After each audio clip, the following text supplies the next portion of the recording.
Oh, I gotta get up now. What you're looking at is the new Jeep Wagoneer L, the triple XL Jeep SUV. You see, say you have a kid and a dog and maybe a spouse. Well, you get like the large Jeep Wagoneer or Grand Wagoneer. But then say you have another kid and then another kid and then another dog and then another kid and maybe one more kid and a porcupine.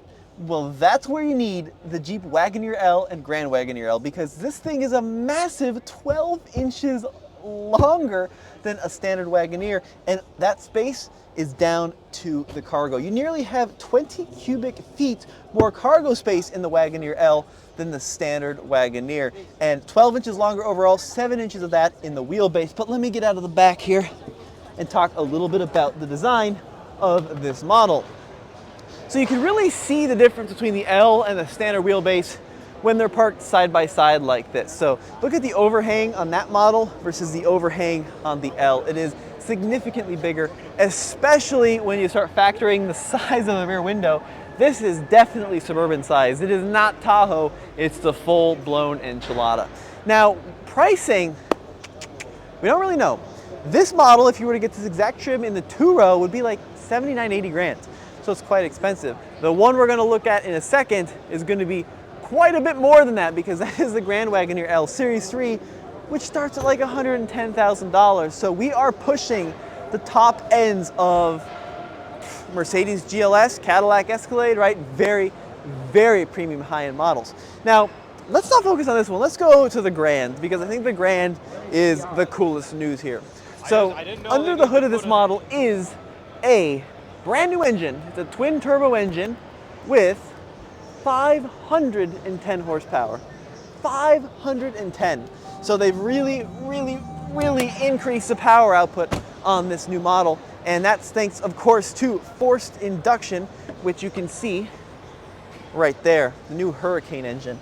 Now, inline 6-cylinder engine, right? So quite a bit different than the big 6.4 liter V8 that they currently offer. But I'm really excited to see this engine made available, because especially at high altitude, we live in Colorado, this is a really big deal. Now, Grand Wagoneer, we got these massive Goodyear tires. So what you're looking at here is a 22-inch wheel wrapped in a 285/45 R22 silver on black finish, and you get the Wagoneer profile. And then along the side here, Grand Wagoneer is outlined in bronze, very premium look. Two-tone door handles, white on black. We got this silver trim, which kind of contrasts against the finish, and then body-colored B and C pillars, which is definitely an unusual look. Now, I'm gonna hop in before someone else does and try to turn off this music. It's a little too loud, but check this out. You wanna give me the camera, Zach? I'll show some cool features. This does have the Macintosh premium audio system, and you can see the output levels there on the screen with the new Uconnect system. Full digital cluster, which looks great. And this one also has the passenger screen, which is not apparent from the driver's side unless you pan on over or move your head, then you can see the cluster. Now, these seats, straight out of what you'd expect a luxury car, right? You got these really squishy headrests, you got the pleated leather, you got quite a lot of bolstering, and you got this two-tone contrasted finish. Lots of piano black finish there, which I'm not a huge fan of, and then a silver aluminum-like look there. You got your transmission selector with terrain response over here. These models do have air conditioning and a four-wheel drive low, so if you wanted to do a little bit of off-roading, that is certainly an option. Now, we're here at the Detroit Auto Show in Detroit, Michigan. Go figure. So you can see that on there on the screen. This is the newest Uconnect system. Got the full Apple CarPlay system on the latest Uconnect. Really nice interior, though. I love the stitched leather dash. I love the way that the screen is integrated and all the functionality within the screen. It's all very easy to understand, very conveniently laid out.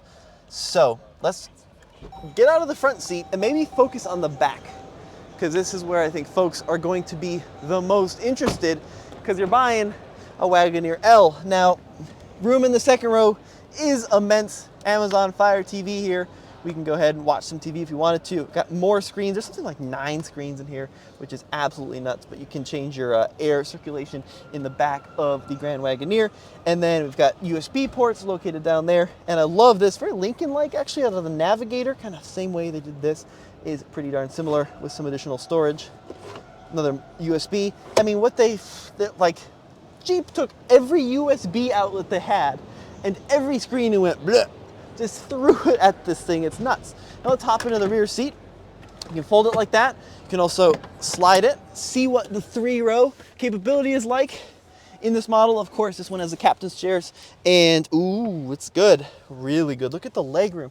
I'm 6 feet tall if I ever sit up straight, but really good legroom, and it's also got electronic recline, baby. So if you want to lay back a little bit, you can lounge in even the 3rd row of your Grand Wagoneer. Remember what I said about USBs? They're just everywhere. There's so many USBs. It's almost overwhelming. And with the 3rd row up, we can check out the big improvement on the cargo space in the back, because this is why you buy a Grand Wagoneer L. Where's the button? Lift it open.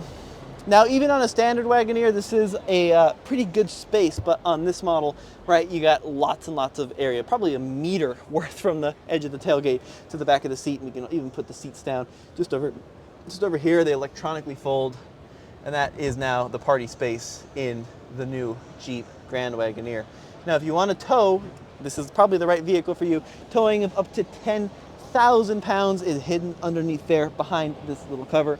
Pull that down and you should be able to tow your boat, tow your Airstream, tow whatever you need. Now, what do you think this is going to cost, right? So Grand Wagoneer Series 3, Series is all like the trim level, Series 3, the top trim. You're talking 110 grand before you get the additional 12 inches. So I wouldn't be surprised if this touches 120, 125 when it's fully loaded like this one. Be sure to let me know in the comment section below. But it's, I think, honestly, I don't love the look of the standard Wagoneer. I just think the proportions are a little weird. I've said that a bunch on camera, but for some reason, when you make it longer, everything's better longer. It's a lot more satisfying. So I kind of like the proportions of the Grand Wagoneer L just a little bit more than the standard Grand Wagoneer. So let's finish the video over here by the carbide model, Zach. Close up this door here. These, by the way, are very tricky videos to film and edit because we're among like 1,000 of our peers, and there's just people poking buttons and pushing things absolutely when you don't want them to be poking buttons and pushing things.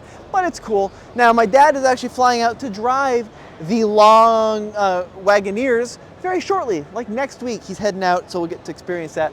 Hopefully there'll be some off-roading too, because you can spec them with like recovery points, right? It's got a low range, it's got recovery points, so it should be pretty good in the muck, but we'll have all that details coming to you very shortly over on TFL Car and TFL Truck. Now, a huge thank you to Zach behind the camera, who's been killing it out here today from the Jeep booth at the North American International Auto Show. This is Tommy. We'll see you in the next video.